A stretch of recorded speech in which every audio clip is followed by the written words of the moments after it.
Now it's time for our weekly crypto and digital asset update with Catherine Murray, host of The Buck Stops Here. Take it away, Catherine, all yours. Thanks, Nima. Hello, everyone, and welcome to your weekly crypto and digital asset update. I'm Catherine Murray. Well, we are seeing some continued stabilization within the cryptocurrency world, with Bitcoin up by about 1% week over week. It still has 38% of the overall market cap of cryptocurrencies, which currently stands at $850 billion. Ethereum is a distant second with about 18% of the overall market cap.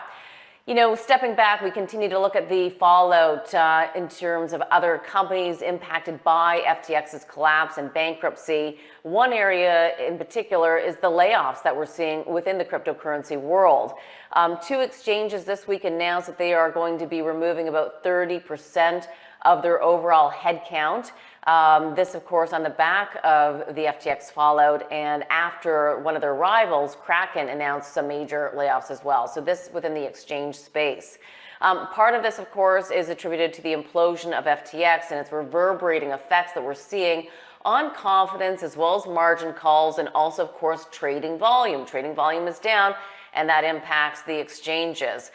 In particular, we are seeing the volumes down quite significantly. And recall that we did see the overall market cap of cryptocurrencies at about $3 trillion. And as I said, we are now having an overall market cap of about $850 billion. So you can really see why these exchanges would be severely impacted.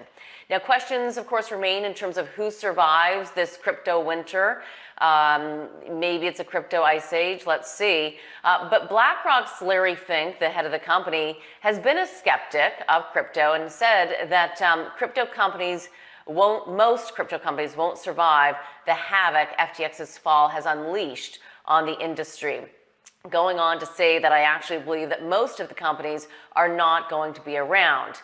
Now, on the positive side, I would say that that was so true of many of the dot-com companies that got caught up in the bubble, the dot-com bubble that burst, of course. Many of those internet companies and dot-com companies did not survive, but many did, such as eBay as well as Amazon. So perhaps this is a flushing out of the overall system. Having said that, we are continuing to see the impact of so many companies and individuals who have been employed within this industry. There's a hedge fund that was also hit by FTX's collapse. They defaulted on about $36 million of debt. The company's orthogonal trading, and they said in a tweet just this week that they had been severely impacted by the collapse of FTX and the associated trading activities. So again, a lot of margin calls were put in place, and that is what squeezed many, many players within the space. Now, it's also taking a toll on deals within the cryptocurrency world. Circle, which is the issue of the world's second largest stablecoin, said that their planned merger with a SPAC, Concord Acquisition Corp, has also been scrapped. Now, the valuation of this back in February of this year looked to be around $9 billion. So again, you can see the billions of dollars that have been wiped away given the fallout of FTX.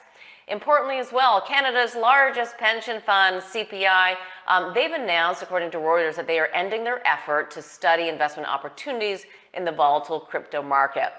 Again, that is according to Reuters. This also follows two of Canada's other largest pension funds writing off their losses in FTX, that's the crypto exchange that we've been talking about, and also the crypto lender Celsius. Importantly, though, it is important to discuss that crypto is different from blockchain technologies. Crypto is just one application. As we think about blockchain, you know, think about peer-to-peer payments, authentication of assets and tokenization of assets. And that allows you to be in control of what you own with your own identity following that. So many applications, and one really interesting aspect of this occurred this past week, where there was a bond offering in Europe, and they were able to settle it in, rather than 50 days, they were able to settle it very, very quickly, in 60 seconds actually. So speed and efficiency is what we also get to see through the use of blockchain.